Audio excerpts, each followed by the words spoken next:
Good evening, hello and welcome. You're with the news today. This is the second last day of 2025, and as always, we're here with all the headlines and the big stories. Our talking point tonight, the Bajrang Dal now attacks a birthday party amidst cries of love jihad.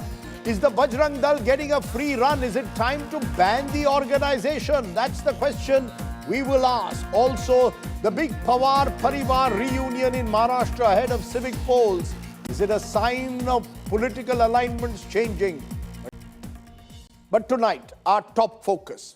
A focus on a disturbing trend that is becoming all too familiar, especially in towns and cities of North India. It seems that for the last few weeks, not a day has passed without one hardline Hindutva right-wing group or the other spreading hate in the name of religion, often targeting Muslims and even Christians. Today, an outfit called the Hindu Raksha Dal was found distributing swords in Ghaziabad, forcing the police to make arrests only after the videos went viral. Just a couple of days ago, over the weekend, Bajrang Dal workers attacked a birthday party in Bareilly and singled out the Muslim youth who were attending the party. The Bajrang Dal claimed this was love jihad. Only last week, we saw the Bajrang Dal once again resorting to violence, targeting Christmas celebrations in many parts of the country. Tonight, I want to ask the question, has the time come now for tough action on Bajrang Dal? Should the group be banned or at least exemplary punishment be given so that a firm message is sent out? That's the question we are going to raise tonight. But before that, take a look at this report on a birthday party in Bareilly that was targeted by the Bajrang Dal in an absolutely despicable display of violent behavior. Take a look.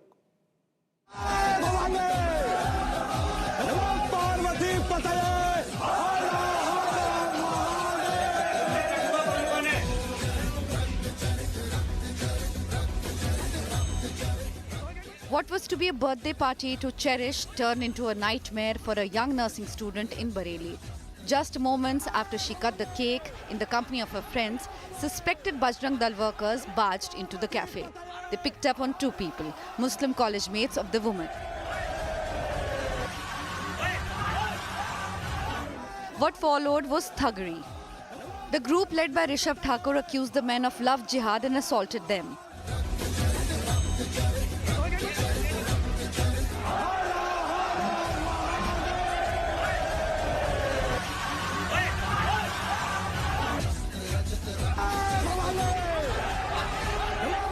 All the while, they took videos which they later posted on social media. The police arrived and acted promptly, slapping fines on the victims of the assault and the cafe owner for disturbing the peace. The next day, following an outrage on social media, the police filed an FIR against the assailants. 27 दिसंबर 2025 को थाना प्रेम नगर स्थित एक restaurant में मारपीट की सूचना प्राप्त हुई। आज थाना प्रेम नगर पे एक तहरीर उपलब्ध कराई गई। तहरीर पर थाना हाजा पर मुकदमा अपराध संख्या 532/25 बीएनएस की धारा 333, 115(2), 352, 351(3), 324(4), 131 तथा 191(2) में दो नामजद तथा अन्य अज्ञात लोगों के विरुद्ध पंजीकृत कराई गई है तथा इस संबंध में थाना स्तर पर आवश्यक वैधानिक कार्रवाई प्रचलित है। The leader of the group, Rishabh Thakur, is at large, but he posted a video on Tuesday defending his actions. जिस प्रकार से आप सबने एक वीडियो देखी है जो सोशल मीडिया पे बहुत ज्यादा प्रसारित हो रही है, उस वीडियो को बहुत ही अलग वे में ले जाया गया कि गुंडागर्दी की गई, जिहाद के नाम पे हम लोग घुसे और गुंडागर्दी की गई। मैं बिल्कुल गलत नहीं हूँ। हम अपने समाज को, अपने धर्म को बचा रहे हैं और ऊपर से हम ही पे कार्रवाई कर दी जा रही है। The nursing student, shaken by the incident, is seeking firm action. मैं चाहती हूँ कि मुझे न्याय मिले, मैं समाज में सर उठा के जी सकूं मेरे साथ के, और मैं जो भी एलिगेशन लगाए मेरे को झूठा है। साथ में पढ़ना गलती नहीं होती कोई भी, और साथ में रहना भी गलती नहीं होती। हम लोग साथ में बर्थडे पार्टी एंजॉय करते और कुछ भी नहीं है।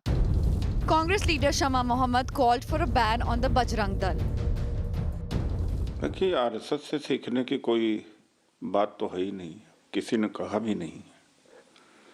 और ये विध्वंसक और झगड़ा लगाने वाला और हिंदू मुस्लिम करने वाला, झूठ फैलाने वाला संगठन है। गाज़ा के लिए ये रोते हैं और बांग्लादेश में हिंदुओं को उत्पीड़न होता है उसमें चुप रहते हैं। ऐसे लोगों के वैसे तो मैं समझता हूँ कि इनके किसी प्रश्न का उत्तर समाज स्वयं दे देता है, लेकिन बजरंग दल की ऐसी अभी तक देश में कोई कृति नहीं रही है जिसको लेकर के ये कहा जाए कि उस पर बजरंग दल पर बैन लगा देना चाहिए। The hate attack has triggered outrage across the country. The question remains, why are Bajrang Dal and its affiliates getting a free run? Krishan Gopal Raj in Bareilly, Bureau Report, India Today. So let's raise that big question. Are the Bajrang Dal and its affiliates getting a free run at the moment? Are the law enforcement agencies still much too soft on groups like the Bajrang Dal? Is stronger action needed to check hate? Is banning the Bajrang Dal a solution? That's an additional question that I'm going to pose tonight. Joining me now, Dushyant Dave, Senior Advocate of the Supreme Court, Yashovardhan Azad, former IPS officer, Rahul Ishwar is author and a Hindu activist. I appreciate all of you joining me. Dushyant Dave, purely first in legal terms, do you believe that a ban on Bajrang Dal is legally tenable, that you can ban an outfit based on what we've seen, particularly in the last few days, but also over the history of the Bajrang Dal, because attempts have been made to ban them in the past, they've never worked? See, first and foremost, Rajdeep, it is very difficult to pinpoint only on the Bajrang Dal. There are today across the country all kinds of outfits who have decided to take law into their own hands. And they are fringe elements. They just spring up from some nowhere, and they go, as you have shown on your show just now. They go and disrupt all kinds of functions, all kinds of programs, everything at their will. For example, cow vigilantes. This attacks on so-called love jihad. People have taken upon themselves now stopping a Muslim boy being with a Hindu girl and attacking the family.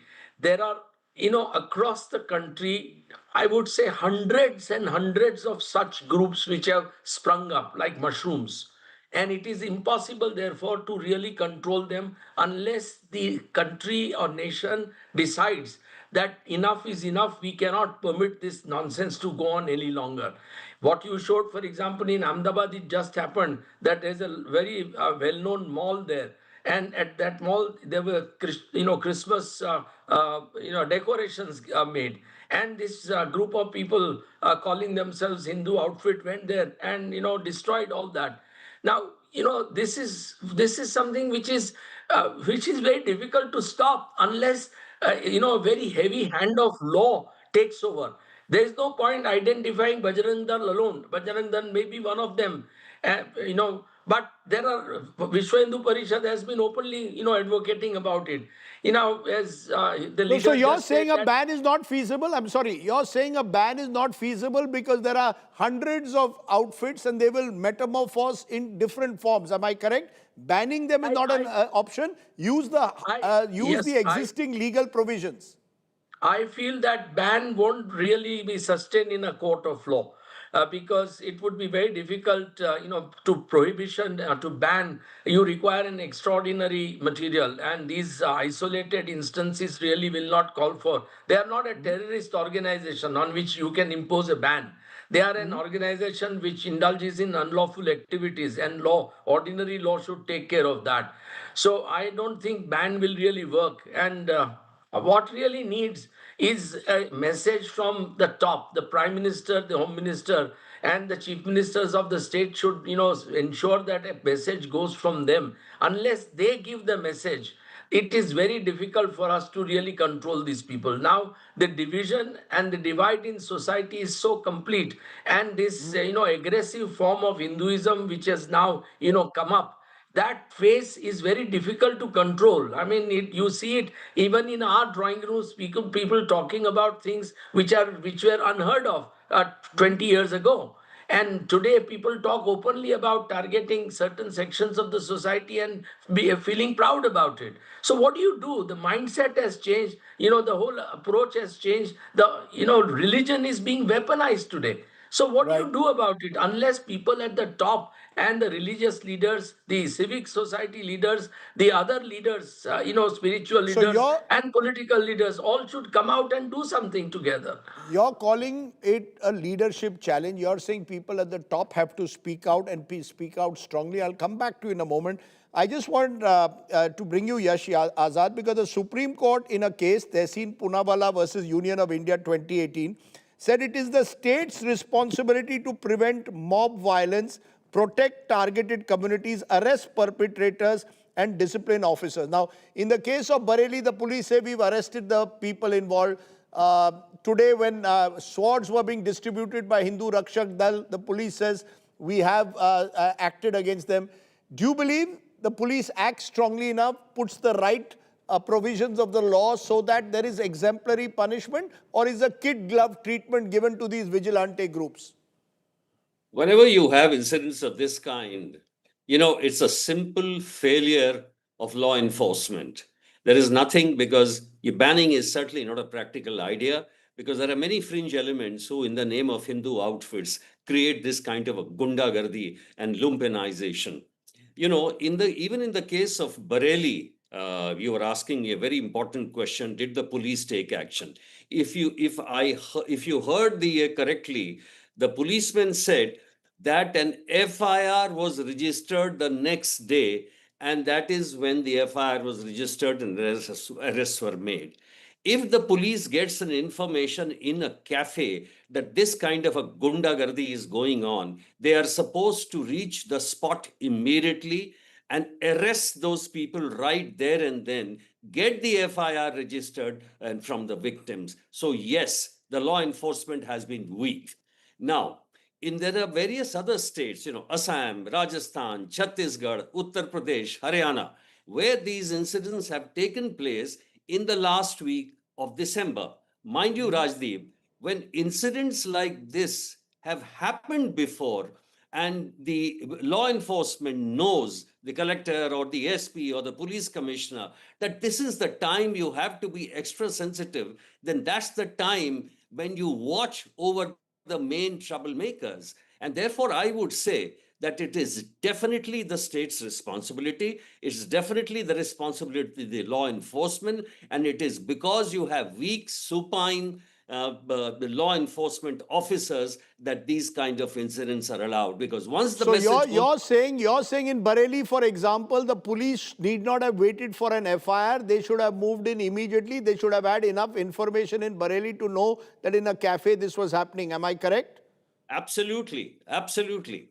And they should have gone immediately, and they should have arrested those people. And if there was no FIR, book them under 151. Because this kind of a serious law and order situation, no gundas should be allowed to create, whether it's a Bajrang Dal or whatever name they carry. And therefore, it's absolutely the responsibility of the law enforcement officers who are weak and supine.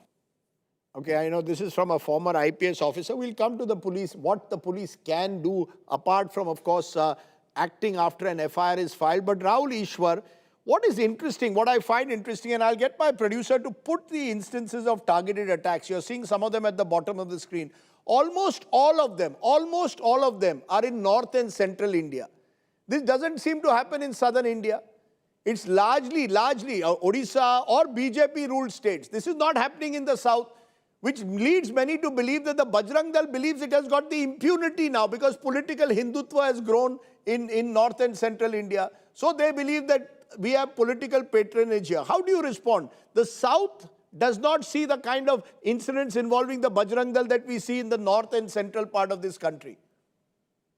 That's it, sir. Two submissions. As you know, I am a Hindu right-wing activist fighting for Hindu temple causes for the past 20 years. As a practicing proud Hindu, I would like to start by apologizing to our Christian and Muslim brothers for, they have felt bad, they have wounded, and there is a sense of insecurity that many people have. I empathize, I accept, and I respect that. Second, there is a deeper issue at work. Unless we address that, mere banning or anything won't suffice. The reason is Hindu community, because of so many things, including WhatsApp universities, have been injected with an idea that our population is declining in a very fast rate, our girls are being stolen.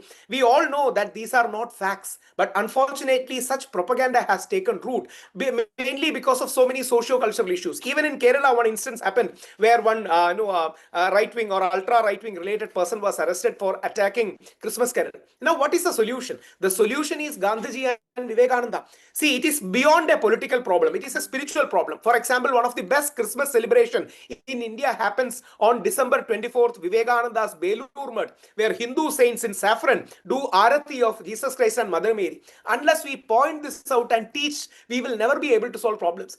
Our father of the nation, No, Mahatma Gandhi, it's politicization of religion. Mr. Rahul Ishwar, let's cut the chase. You mentioned the spiritual traditions and the great spiritual traditions of India, but now religion has been consumerized and politicized. That's the problem. And no one wants to call out. The Bajrang Dal would not dare to do that if there was a strong political leadership committed to the spiritual traditions of Hinduism, not this militancy. Can I offer a one-line counter? The solution to politicization of religion is spiritualization of politics. The solution to politicization of religion is the spiritualization of politics. Rajdeep sir will know, in Sabarimala for the past 1,000 years, we religiously and ritualistically go to a mosque and a church before going to Sabarimala Hindu temple. There are no votes in that. There are no votes in that. The votes are in this. The votes are in showing your aggression, your muscle flexing. And that's the reason why we need, and we lost the father of the nation because of this hardline Islamophobia. Godse killed Mahatma Gandhi because Godse believed Mahatma Gandhi was leaning too much towards our Muslim brothers. See, that's the reason why we need a sense of balance. You know, I'm a supporter of Modi ji, I respect Modi ji. That Sabka Saath Sabka Vikas or pluralism or secularism or whatever name you want to call, we should educate, create awareness regarding communal harmony and unity, and banning won't suffice because in one name or the other it is going to come. And let us also we don't want slogans. Sir, this country has seen slogans. Slogans are not the answer. We want action on the ground. And Dushyant, the way, you see, I come back to it. You said at the outset, banning is not a solution. I take your point because the fact is that today it's the Hindu Rakshak Dal, an organization called Hindu Rakshak Dal, which was found in Ghaziabad distributing swords. How many such organizations will mushroom in different forms? They can change their name every now and then. You will recall several years ago, Sri Ram Sene in Karnataka would go to a Mangalore pub, they attacked the people inside. So there are across the country these various organizations. Now, they claim they are reacting to radical Islam. So their argument when I talk to some of them is we are trying to save the country. What will you tell them? That we are the Rakshaks? Rajdeep, I think the real issue is, besides political will, there is something which is troubling me for a long, long time, at least in last 2 decades, and that is the approach of the judiciary. The judiciary, to my mind, is not fair. And, if this kind of behavior was done by people belonging to the minority community, they would have found it impossible to get a bail for even a year or two. But these, people will be released on bail maybe in 24 hours or maybe in a couple of days' time. So, judiciary today is also to be blamed to what is happening. The National Human Rights Commission is completely silent. I mean, what do? I don't understand. We are spending hundreds of crores of rupees creating these institutions, and they are not doing a damn thing about protecting human rights of citizens. These are gross violations of human rights, basic human values.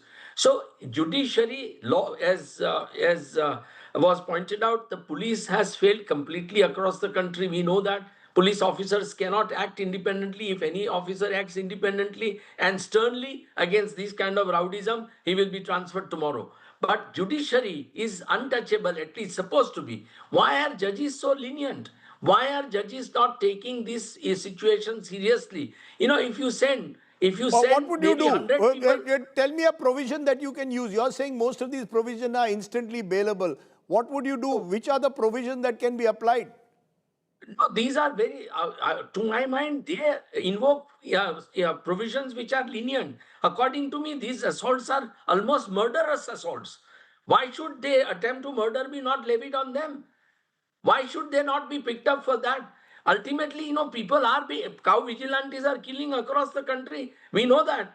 So, judiciary, even in these kind of offenses, judge has a duty to say that these offenses which you are charging them are very light, and I suggest that they should be charged with graver offenses. The judge But has how the will right you? to do so. But how will you respond, Mr. Dave, when you say this? Like cow vigilantes are doing this across the country. There'll be those, I have heard them say this, and I'm only playing devil's advocate, who say these are isolated, stray instances.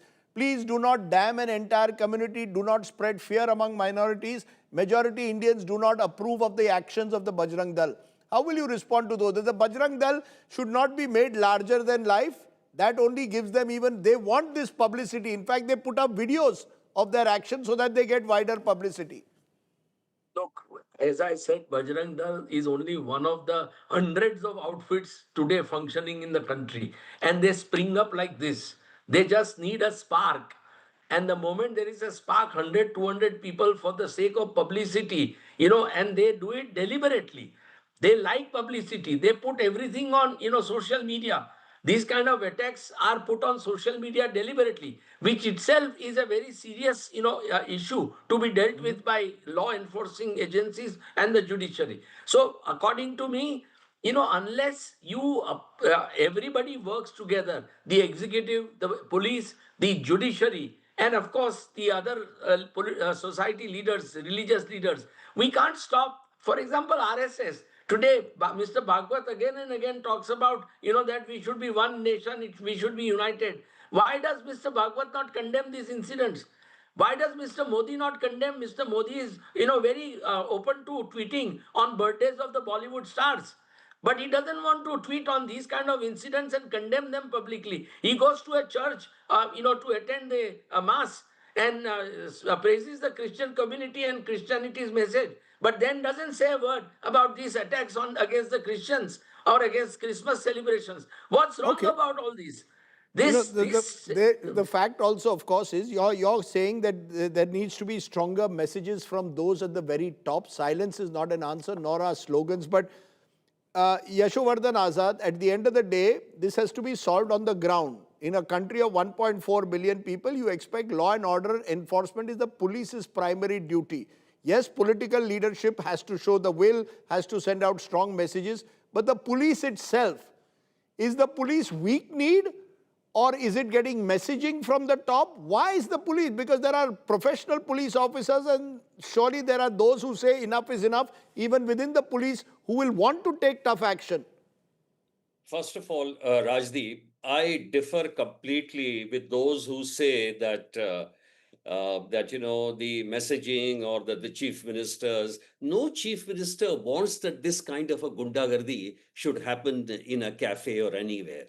Another thing I'll tell you, if the SP takes action, and I'm telling you from my own experience, if it's a tough SP and takes action, he's not transferred every time.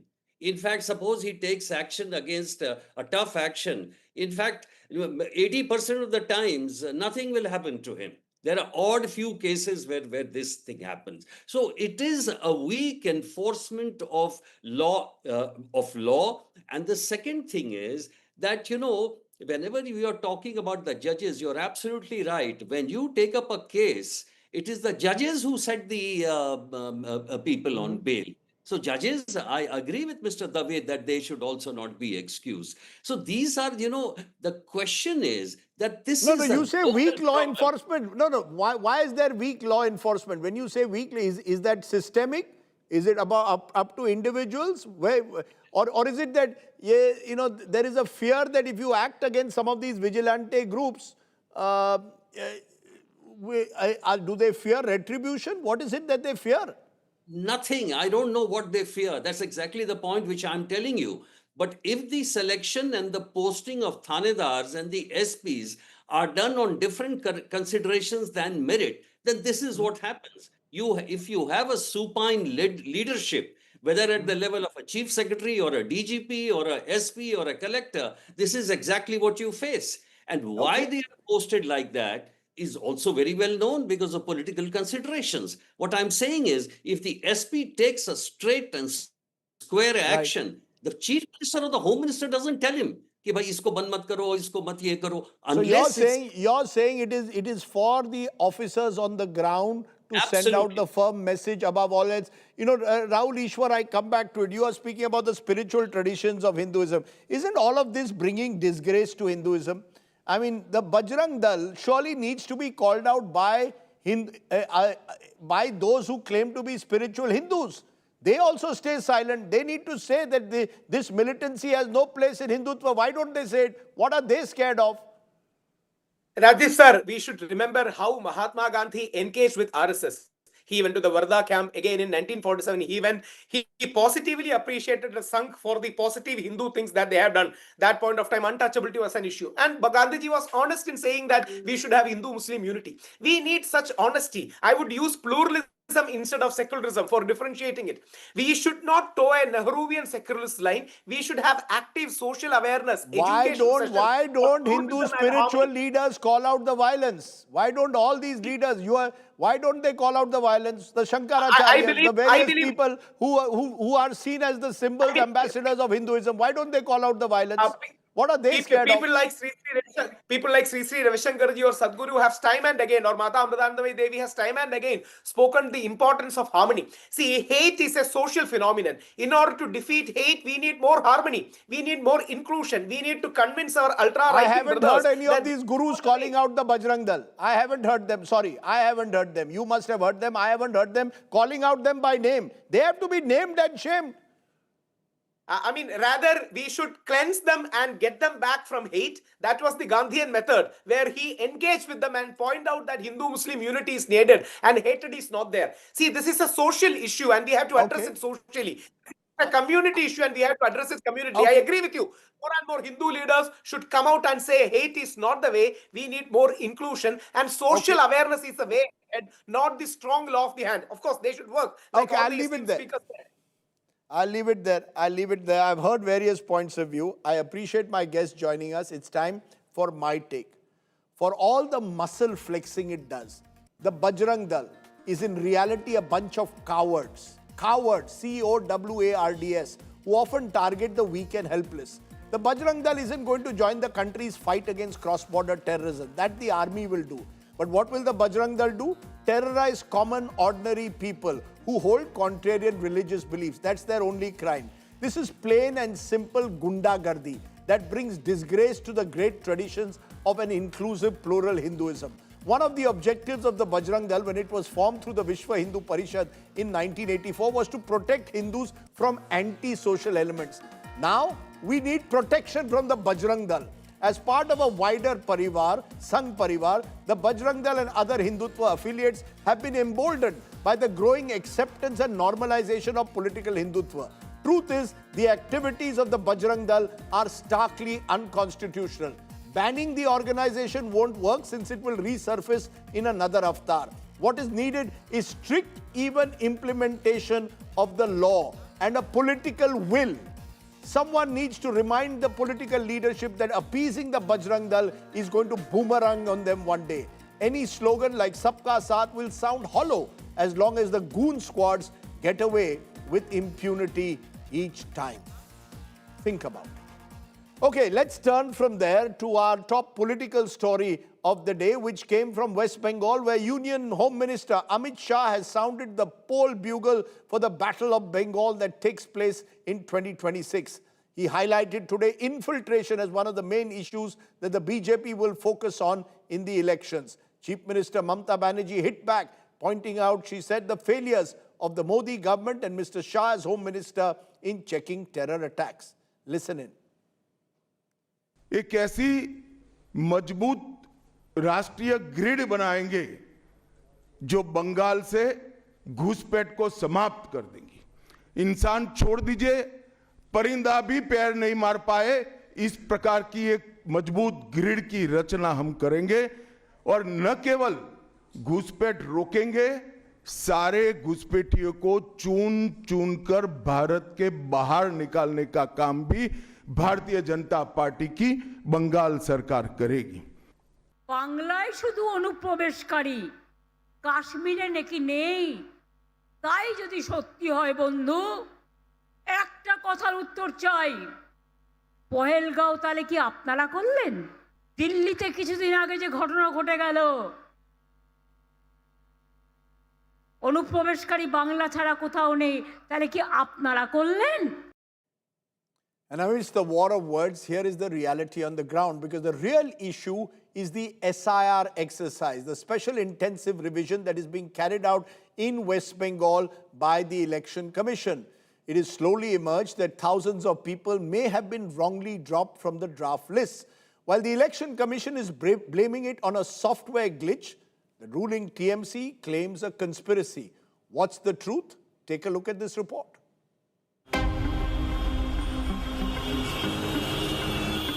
Over 30 lakh voters were listed as unmapped by the Election Commission after the first phase of special intensive revision.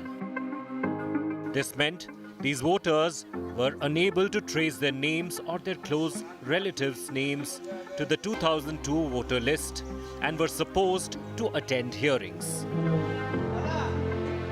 Now it turns out thousands of them were actually on the 2002 records and were wrongly marked as unmapped. The Chief Electoral Officer on Monday halted hearings for such voters who are wrongly marked as unmapped.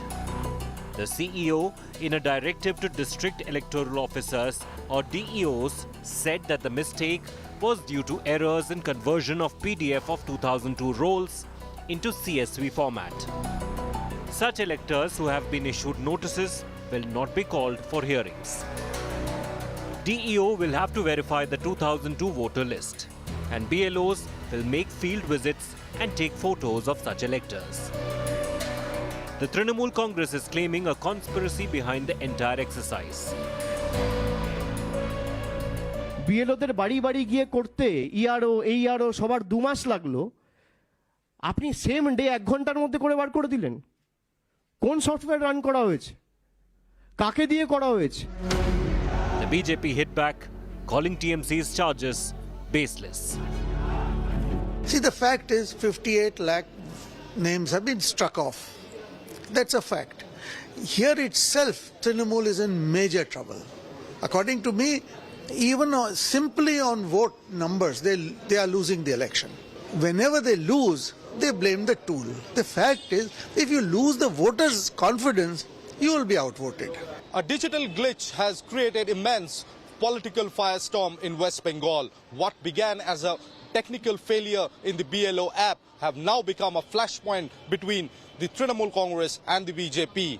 On the other hand, the Election Commission have reassured that those people's name which were there in 2002's roll list in hard copy will not be called for hearing at this moment. However, if there are discrepancies found, then they may be called in for verification of the documents in days to come. With video journalist Taposh Bairi, this is Taposh Gupta for India Today in Kolkata. Okay, let's turn from Bengal to Maharashtra, where remember the nominations for the crucial local corporation elections that will take place, including the country's richest corporation, the Mumbai Municipal Corporation. Today the nominations ended, and Maharashtra is a bit of a Maha mess, or politics as the art of the possible. Guess what?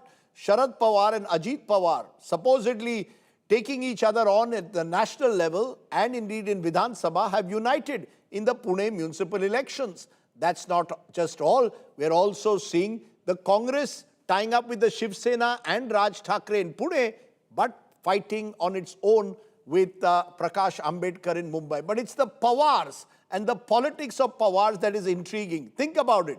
The party NCP is reportedly split wide open just 3 years ago. Now, Chacha Bhatija, Ajit Pawar, Sharad Pawar have come together for Pune and the Pimpri-Chinswad area. So is it all in the family? That's the question that we want to ask. But first, listen in to what the Pawars had to say on the so-called reunity. पिंपरी-चिंचवडमध्ये उमेदवारी लढवत असताना त्यामध्ये राष्ट्रवादी काँग्रेस पक्ष म्हणजे घड्याळ आणि तुतारी हे एकत्रपणे निवडणुकीला सामोरं जातात. त्याच्यावर हा परिवार पुन्हा एकत्र येण्याचं काम होत आहे.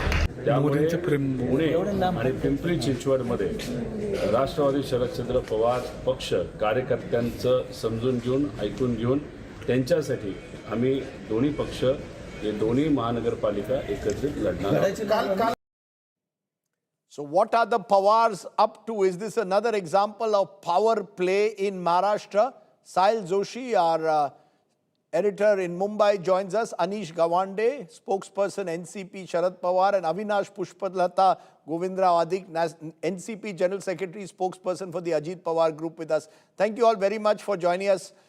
First, I want to come to you, Sahil. I'll come to the politicians later. Tell us, what is the backstory? The Pawars coming together, are we seeing this as the first sign that maybe we could see an NCP unification sooner rather than later? Well, the talk of NCP reunification has been going on ever since Ajit Pawar especially flew down to Delhi for the celebration of Sharad Pawar's 85th birthday. And along with him, Sharad Pawar's grandnephew Rohit Pawar, accompanying him in the private chartered flight from Nagpur. The second hint of reunification happened in Baramati when this AI center was inaugurated with the help of the industrialist Gautam Adani, and both the Pawar fractions were seen together, specifically the Pawar family. So since then, this talk has been going on. The only hurdle between two parties coming together was Ajit Pawar's insistence that NCP Sharad Pawar fraction also should be fighting election on the clock symbol, which was rejected by Supriya Sule.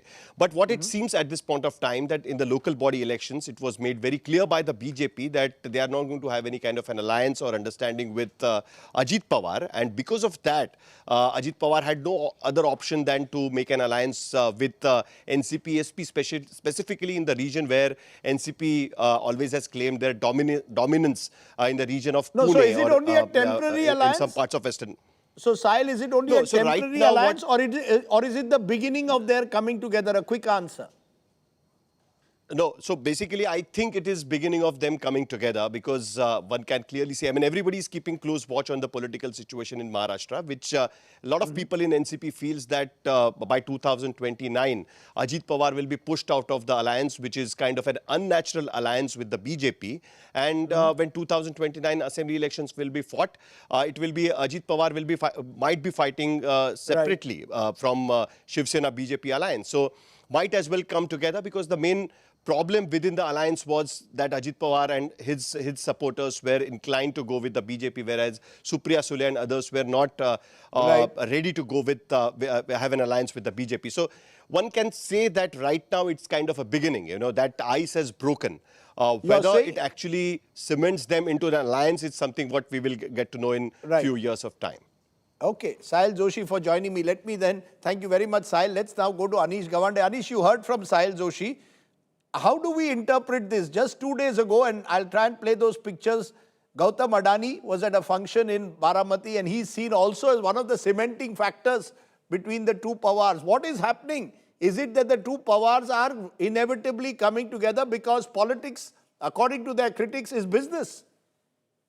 You know, Rajdeep, thank you very much for having me on this show. And I want to start off by saying that I want to correct Sahil a little bit on what he said, because he said the rumors of the two factions coming together started a few weeks ago. But in fact, the rumors of the two factions coming together started the day we split. And unfortunately, I think we've been fielding these questions for many months now, if not many years, about the potential merger of the two NCPs. Now, let me begin by stating very clearly. Local body elections are fought on an entirely separate plank from both state and national elections. As you know, in Maharashtra, you've seen strange alliances in the past, and you continue to see strange alliances now, whether that's a reunion of the two NCPs in Pimpri Chinchwad and Pune, or whether that's the possibility of the Shiv Sena Eknath Shinde joining us in Pune as part of a sort of grander opposition alliance against the BJP.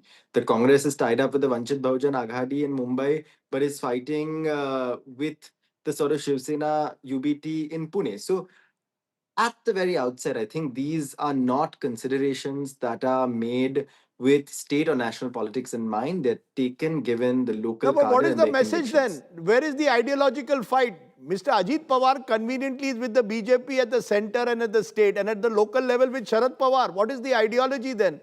The ideological or is it that there are only very clear. permanent interests in politics, no permanent friends or enemies, all in the family? No. Rajdeep, the ideology is very clear. We have remained and continue to remain a party committed to the Shiv Shahu Phule Ambedkar ideology. We have not hesitated to tackle the NCP AP on matters like Dhananjay Munde's resignation or Manikrao Kokate's resignation. At the same time, we also think that we're ideologically aligned with the NCP Ajit Pawar against the BJP. It's the BJP which is making alliances of convenience rather than alliances of conviction, because they seem very ready to ditch their alliance partners at a moment's notice. So if framed another way, I could say that the NCP is joining the Mahavikas Aghadi rather than us sort of going the other side. You know, Avinash Govindrao Adik, what is the truth? Is it that the NCP Ajit Pawar is now increasingly finding life under a BJP leadership very difficult and therefore turning to Sharad Pawar, or is it all keeping all options open? You have you have the nephew who's with the BJP and the uncle who's with the Mahavikas Aghadi. What is the truth? Good evening, Rajdeep. Good evening to Sahil and Anish as well. To start with, Rajdeep, I think we are speaking things which are completely out of context. These elections are local elections. These are not national elections. Nationally, the NCP, Ajit Dada's party, is a firm alliance partner of the NDA. We are firm believers in the leadership of the Prime Minister. At the local level, what happens is there are local aspirations. Our local leaders want to contest. And then there are areas where we are unable to forge alliances. Before the local self-body elections began, we had made it very clear to all that we would like to approach and fight these elections as a Mahayuti. Now, when we said we wanted to fight these as a Mahayuti, this was true for those cities, those areas where an alliance could be formed, where our local leaders, our local party workers would be able to align with one another. Now, that is simply not happening in Pune and Pimpri Chinchwad. You can see that the BJP is speaking a different language in Pune, the Shiva Sena is speaking a different language in Pune, so also in Pimpri Chinchwad. So depending upon the situation in those cities, we have to make those decisions. And so you're saying these are local. No, but where is then the ideological glue? If you are going to fight the BJP, if you are going to fight the BJP in Pune and be in power with them in Mumbai, what is the ideology? There is no ideology, only permanent interest. Let's be very honest. We are a secular party. We follow the principles or the thoughts of Phule Shahu Ambedkar and Yashwantrao Chavan Sahib. So does the other NCP faction. I mean, they claim to be doing the same thing. So our workers are committed to this philosophy, this ideology.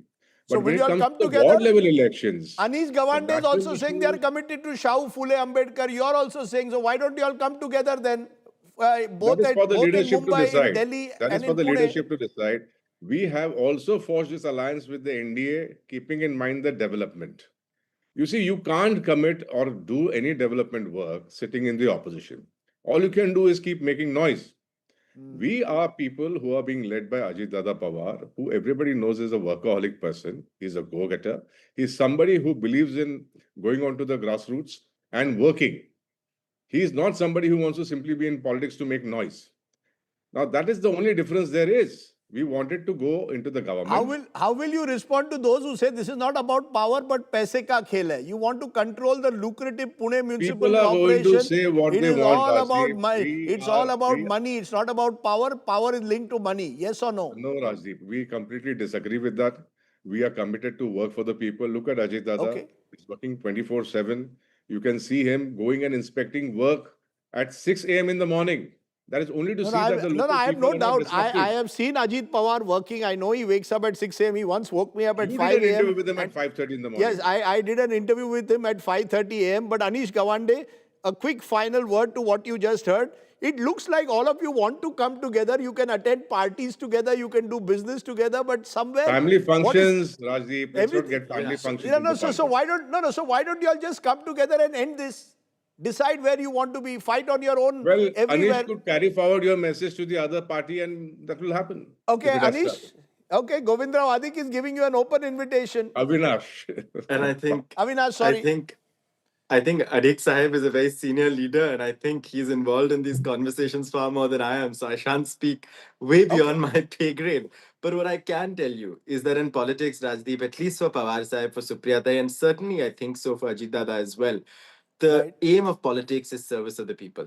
And I think a development forward agenda that requires alliances at the local level that can work for the betterment of the citizens at hand is what is the need of the hour. And I think you've seen that. It's a you know, difficult decision. The Let me just add the one more I last try thing, to Rajdeep. understand, the Just more the I last try to thing. understand Maharashtra politics, the more I get confused. But I appreciate my guests joining me and trying to put their version of what they believe is a meeting of minds in a way to ensure that they can do service for the people. Thank you all very much for joining me. Let me turn from there to our other story, which is an interstate political row that has erupted between the CPM government in Kerala and the Congress government in Karnataka. This after around 300 homes were demolished by the Karnataka government on the outskirts of Bengaluru. The CPM is calling it bulldozer justice.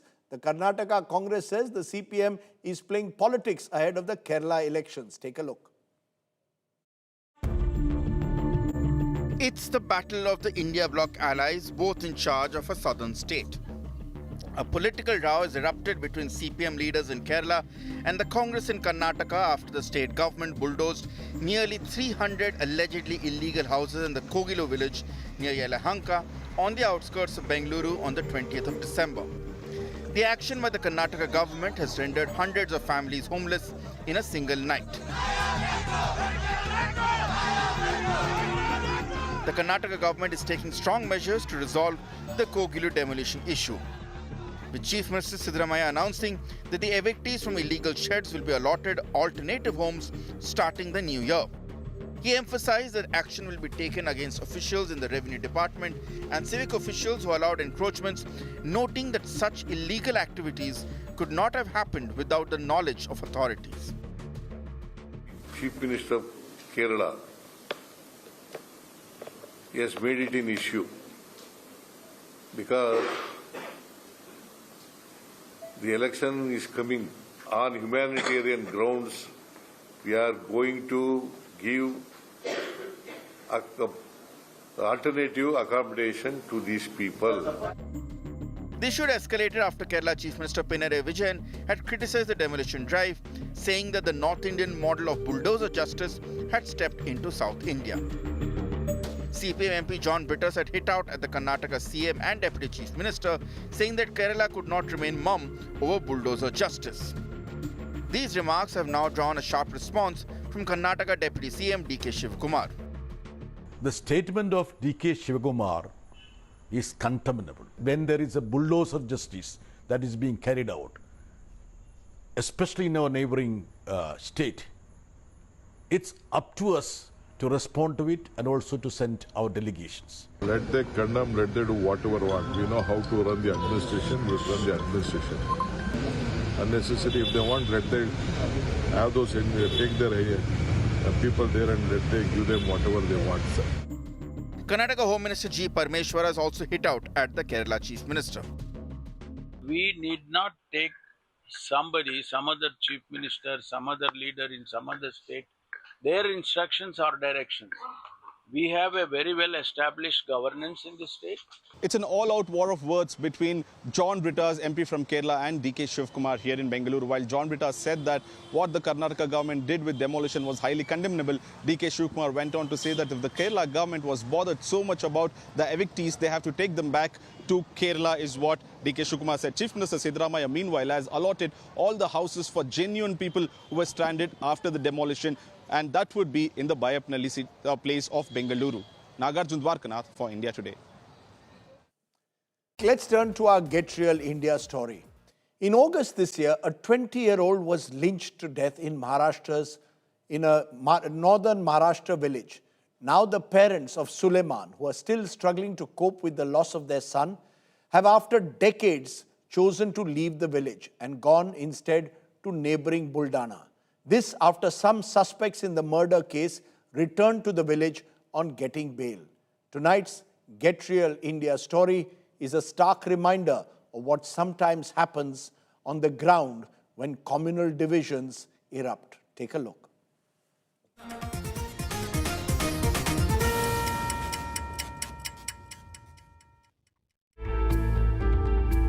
Rahim Khan and Tabassum lost their son 5 months ago. 20-year-old Suleman Khan was beaten to death by a group of people in August. Suleman was allegedly with a woman at a cafe in Jamner town when he was forcibly taken away and assaulted for many hours, even in front of his parents. The police filed a case against 11 suspects. 4 of them were recently released on bail. Fearing trouble, Suleman's parents have now left their village, Betawad, to live with their daughter in another district. Rahim Khan says what pains him the most is that some of the assaulters were known to Suleman, people he considered to be friends. मेरा इकलौता बेटा चार महीने पहले जो बेरहमी से मारा गया है, उनके जो दोस्त थे अभिषेक, सूरज, दीपक, घिसाड़ी, सारे के सारे दोस्त, उन्होंने उनको मारने की कोशिश की, वो मार डाला। जो जिन्होंने मारा उनके साथ में उसका उठना बैठना था क्या? उठना बैठना बोले तो उसके साथ में उनके फोटो भी है। बैठना उठना सिर्फ सोने के लिए घर पे आता था, दिन भर उनके साथ में रहता था। इतना बेरहमी से मारा कि बहुत बेरहमी से मारा उसको, हमारे आंखों के सामने। मेरी घरवाली, मेरे बच्ची, हमको ताकत नहीं छोड़ा उन्होंने। Tabassum is still struggling to cope with the loss of her son. अभी तो उसका पुलिस का चालू था, पुलिस भर्ती की ख्वाहिश चालू थी उसकी, क्या मैं पुलिस बनूंगा बोल के। One of the accused in the case still absconding. Suleman's family is hoping that Jalgaon Sessions Court will cancel the bail granted to the accused. With Zaka B. Khan, Bureau Report, India Today. Tragic, tragic, tragic. I want to leave you though with our image of the day, where there appear to be wedding bells in the Gandhi Vadra Parivar of the Congress. Preparations are quietly underway for a private family celebration with Rehan Vadra, son of Congress General Secretary Priyanka Gandhi Vadra, and businessman Robert Vadra set to get engaged to his longtime girlfriend Abiba Beg. The engagement ceremony is planned as a 2-3 day intimate event, we are told, in Rajasthan. We leave you with these visuals. Thanks for watching. Stay well, stay safe. Good night. Shubh Ratri. Jai Hind. Namaskar.